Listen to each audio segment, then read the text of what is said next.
నమస్కారం అండి, నా పేరు జ్యోతికృష్ణ.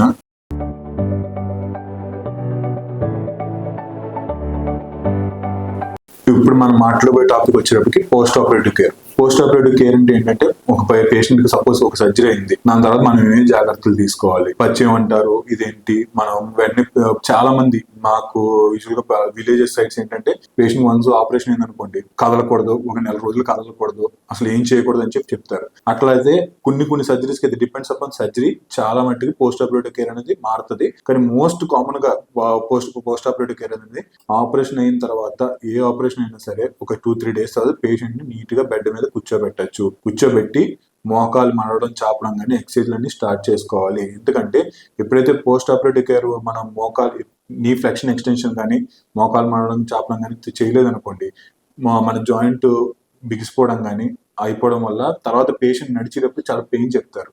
సో పేషెంట్ ఎంత హిప్ సర్జరీ చేసినా సరే, నీ సర్జరీ కానీ ఏ సర్జరీ చేసినా సరే పేషెంట్ ని వెంటనే బెడ్ పైన అయితే కూర్చోబెట్టచ్చు.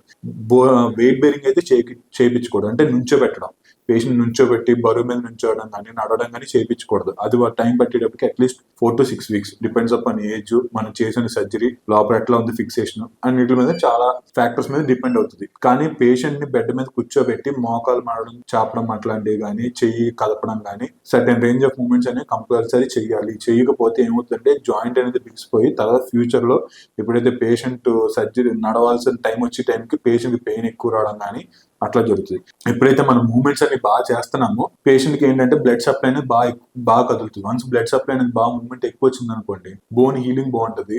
ఎప్పుడు ఆ బోన్ హీలింగ్ బాగున్నప్పుడు మనకి ఏదైతే వాపు కానీ ఏదైనా ఉందన్నా సరే ఫాస్ట్ గా తగ్గడం కానీ అట్లాంటివి జరుగుతూ ఉంటుంది. ప్లస్ పేషెంట్ కి ఏంటంటే కంప్లీట్ బెడ్ రెడ్ అనుకోండి, సైకోసిస్ లోకి వెళ్ళిపోతారు చాలా మంది. ఏంటి అర్థ మాటలు పడుకొని ఉంటున్నారు నాకు, ప్లస్ బెడ్ సోర్స్ ఇట్లాంటివి వస్తుంటాయి. సో అట్లాంటివి రాకుండా పేషెంట్ ని కూర్చోబెట్టి నీట్ గా మళ్ళీ నార్మల్ గా ఉన్నారు అనుకునే టైంకి పేషెంట్ మెంటల్ హెల్త్ బాగుంటుంది. దాని తోడు బెడ్ సోర్స్ కానీ అట్లాంటివి రాకుండా, నడు నొప్పులు కానీ ఇట్లాంటివి రాకుండా ఉంటే తర్వాత మనకి వన్స్ పేషెంట్ నడిచే టైం మాత్రం చాలా బాగుంటుంది అని చెప్పి మనం అబ్జర్వేషన్ మనకు